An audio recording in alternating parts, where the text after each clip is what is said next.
Que a paz do Senhor esteja conosco. Queremos refletir sobre a palavra de Deus. Esse fim de semana não teremos culto, então nós queremos recapitular aquilo tudo que a gente viu durante esse mês de janeiro. Então, sempre entendendo que esse processo que Deus nos deu de continuar conduzindo, então, é o seguir ensinando.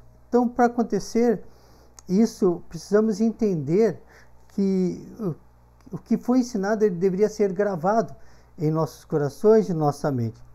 E depois de entender, nós queremos reagir a essa palavra na certeza que a direção e a condução é de Deus. Se a gente não crer nisso, vão ficar somente palavras de pessoas. Então, o que é necessário para dar continuidade em ser um líder? Sempre lembrando que líder começa em sua casa, na sua família, que é o nosso primeiro campo de discipulado. Também líder no trabalho, junto dos amigos, onde é o nosso primeiro campo missionário. E também na igreja, junto aos irmãos, que é o nosso primeiro campo para servir ao reino de Deus. Então, o que a gente viu a primeira parte foi tempo e presença, é o tempo, fazer tempo para ler a palavra de Deus e estar na presença do Senhor em oração. E para isso Deus nos colocou o coração a pesca maravilhosa de Lucas 5, 1 a 11, onde Deus nos desafia a ser pescador de pessoas. Mas acima de tudo, sempre em primeiro lugar, é ser temente a Deus e crer em Jesus Cristo como Senhor e Salvador. E isso vem pela palavra de Deus e pela oração. A partir daí, a segunda parte que nós vimos foi o cuidando de si, onde Deus fala no nosso coração através da parábola do semeador de Marcos 4, 1 a 20, que a palavra encontrou alguns solos, mas o solo que Deus quer para nós, que encontre um solo fértil para nosso coração, nossa vida, que a gente possa produzir fruto. E nesse cuidando de si, Deus nos deu um grande desafio, que é a mudança, de cada um mudar e olhar onde tem que mudar. E não ficar lamentando porque não fez. E quando a gente fica lamentando porque não fez, a gente começa a colocar a culpa no outro, porque eu não mudei. Então, cuidar de si, servindo ao reino do Senhor Jesus Cristo e à igreja. Meu irmão, minha irmã, não existe mudança se não for a partir da palavra de Deus. É a palavra nos moldando, nos moldar a partir da palavra. Aprender a ensinar a pescar. Porque Deus tem um objetivo muito claro para nós como líderes, é preparar líderes para estarem prontos para fazerem discípulos, tornando-se assim útil para o reino de Deus. E por fim, Deus nos dá um novo começo, um recomeçar, o seguir em frente, que nós vimos na parte 3, que é o processo de ser e fazer líderes. E aí Deus fala no nosso coração, através de Mateus, capítulo 28, 18 a 20, que nos fala de recomeçar. Lembrando que esse Mateus 28, 18 a 20, a grande comissão, Deus nos dá uma ordem, que é ir. Ide e façam discípulos, com toda a autoridade. Nessa ordem, Deus nos dá duas tarefas, fazer e ensinar. Fazer é praticar em sua vida pessoal. A gente vai mostrar muito melhor para as pessoas, a gente vai ensinar mais às pessoas aquilo que a gente aprendeu a praticar. Então, praticar em sua vida e ensinar é mostrar como se faz ou como se fez. É como ensinar a pescar. Então, Deus, nesse sentido, Deus ele nos pede algo, nos requer muitas coisas como responsabilidade, coragem, perseverança, aprendizagem, ensinamento e acompanhamento. O que aprendemos? Que sempre devemos estar aprendendo.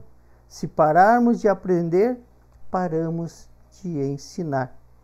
Por isso Deus nos deu um desafio para 2022, o processo de ser líder é fazer discípulos. O processo do líder ir à frente é pensar em fazer discípulos.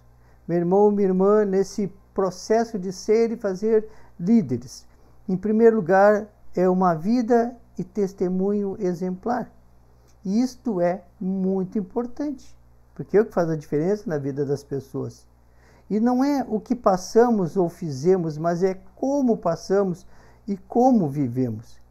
Em segundo lugar, Deus diz que nesse processo é ser sempre acompanhando e na medida do possível. Depois Deus nos fala de fazer legado, não é fama, não é currículo, é realmente influenciando as pessoas, fazendo com que as pessoas vão descobrir Deus, pescar pessoas, mudando, sendo referência. E assim Deus nos dá nesse processo um propósito. E esse propósito é estar a caminho do reino de Deus e ao encontro do perdido por uma única causa, que é amor a esse perdido. E aí então Deus diz para nós recomeçarmos do jeito certo, ou seja, é o jeito que Deus quer. E assim ser líder do Senhor Jesus Cristo. Também Deus nos dá um desafio, e esses nossos desafios, eles têm que ter objetivos muito claros, têm que estar muito certos, para nós tem que ter uma visão muito clara do que a gente quer como igreja. E aí vem a aprendizagem e o praticar. Pense comigo, como tudo começa? Estava refletindo nesse como tudo começa, lá em Gênesis capítulo 1, versículo 2, onde Deus nos diz: no princípio a terra era sem forma e vazia, e o Espírito de Deus pairava sobre as águas. Então, quando a gente entende esse pairar de Deus, ele sobrevoava, então o Espírito estava ali sobrevoando, cuidando de todas as coisas que Deus estava preparado para fazer. Assim é em nossa vida. O Espírito está pronto para agir nas nossas vidas. Então, para nós também é o mesmo princípio. Nós precisamos estar sem forma e vazio. Ou seja, não ter a forma do mundo, não ter a forma que a gente quer, mas a forma que Deus quer. E para Deus fazer isso, a gente tem que estar vazio. A gente tem que estar vazio para Deus preencher, para Deus encher, para Deus transbordar. E Deus confirma isso na palavra de Romanos 2, que diz assim: não vos conformeis com este século, não se coloque na forma desse século, mas transformai-vos pela renovação da vossa mente, para que experimenteis qual seja a boa, agradável e perfeita vontade de Deus. Meu irmão e minha irmã, esse experimentar é o que nós colocamos em prática para provar e ver que Deus é bom. É provar e ver que Deus ele é perfeito, para provar e ver que esse Deus ele tem que ser e ele é suficiente para a nossa vida. Por isso, meu irmão, minha irmã, que possamos experimentar a vontade de Deus e preencher o vazio. E esse vazio existe na vida daquelas pessoas que não conhecem Jesus Cristo como Senhor e Salvador. Por isso, meu irmão, minha irmã, possa estar você nesse processo de continuidade, de querer fazer líderes para que líderes façam discípulos. Fica na paz do Senhor, em nome de Jesus. Amém.